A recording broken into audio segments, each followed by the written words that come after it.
Talk about. I'm the artist taxi driver, and this, my friends, is Mohammed Ansar. Mo Ansar. Right, today we're going to be talking about prejudice. Prejudice as a tactic used by the government. Now, let's start it with this, right, Mo? We know it's well documented that spin is involved in politics. Absolutely. Now, recently, especially with the rise of UKIP, this government has been pointing fingers away from themselves, and they are doing it as a tactic. Now, the fingers are being pointed at immigrants, and people are saying, look at them over there. Look at them. Can you see them? They're different. They're coming over here, taking your jobs, taking your money. Now, to me, what happens with that is that turns on all sorts of issues, on colour, on race, on religion, because people identify immigrants. People identify immigrants as being Irish, as being Polish, as being black, as being Asian, as being Muslim. Now, what they do with that is they take away what they're actually doing. And what they do is they feed into people's prejudices. Now, people's prejudices are so close to the surface, and they just go bam. And it's over, mate. These people are out on the streets. You've seen what's been happening recently. It is outrageous. This government is a heinous tactic. And the next election will be fought on immigration. I couldn't agree more. The biggest difficulty we've got right now is the fact that the government has created a class war, a social war. We have got the gay lobby fighting the religious lobby over equal marriage. We've got the poor fighting the even poorer over welfare cuts and welfare reforms. We've got the rich fighting the poor over tax cuts. We've got corporations in the single biggest shift of wealth in the history of humanity, going from the poorest people in society across Europe, and particularly in the UK, going to the richest corporation. We've got this massive move of public money into private pockets. You know, we've got a Prime Minister who is, I don't know whether he's 11th or 13th in line for the throne. We've got Gideon Osborne, who is heir to the baronetcy of certain titles in Ireland. So we have never had such an elite ruling class in this country, and they've never been so rich. And they've got all of us fighting and squabbling. Using the media, because what they do is it's a transference of evil. It's scapegoating. Immigrants aren't privatising the NHS. Immigrants aren't making people unemployed. Immigrants never put like 2 million council houses into private pockets. This is the government saying, look at them over there, and it's a terrible thing to do. You know. It's an awful thing to put on a society to point a finger, you know, whether you're disabled, whether you're gay, whether you're sick. You know, they're pointing fingers at people who are sick. An amazing thing happened in the by-election recently, which was in the Eastleigh by-election. We had an area of the country which is 96% white English speaking.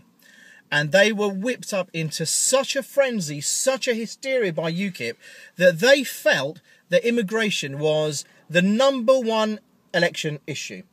And UKIP, on just the vote count, won on the day, but they happened to have lost because of the Lib Dems postal vote, because Lib Dem have been on the ground for a decade and they've got a really good groundwork set up.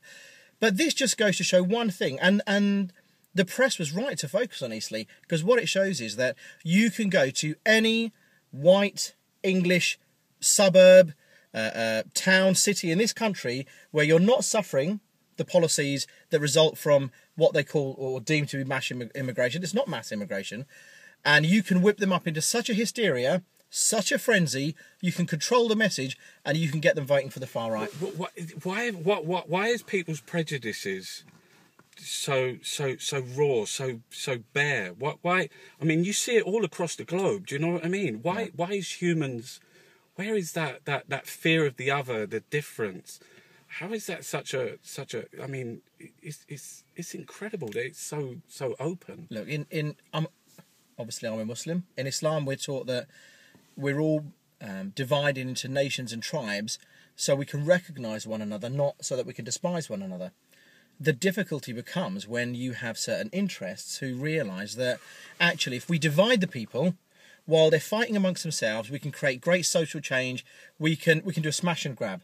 And what we've seen over the last few years is a huge smash and grab. We have got the reintroduction of colonialism across the world. People think we're fighting against extremism and Al-Qaeda and Muslim terrorists all over the world. That may well be one part of that story, but that's not the whole story. But that's, do you know Edward Said, Orientalism, Yeah. where he talks about the two things that you see in Arab is either he's making oil or he's selling oil or he's a terrorist.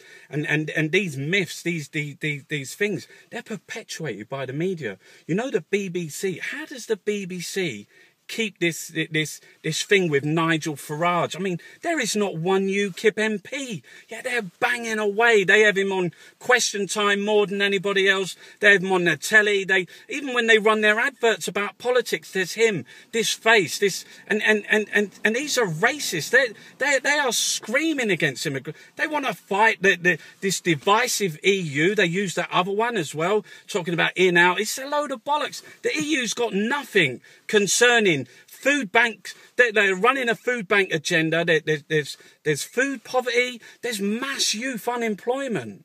Do you not think that the most worrying thing we've got at the minute, and a lovely lady called Laurie Penny wrote an article recently on her blog where she said that the thing that terrifies her most is not Islamic extremism in this country. It's the propaganda, it's the lies, and it's this move to the right and the far right that's going on in this country before her eyes. And she said that's the thing that frightens her most. Do you not think that we need to focus as much as possible as a nation on the far right, and we need to shine a light on that?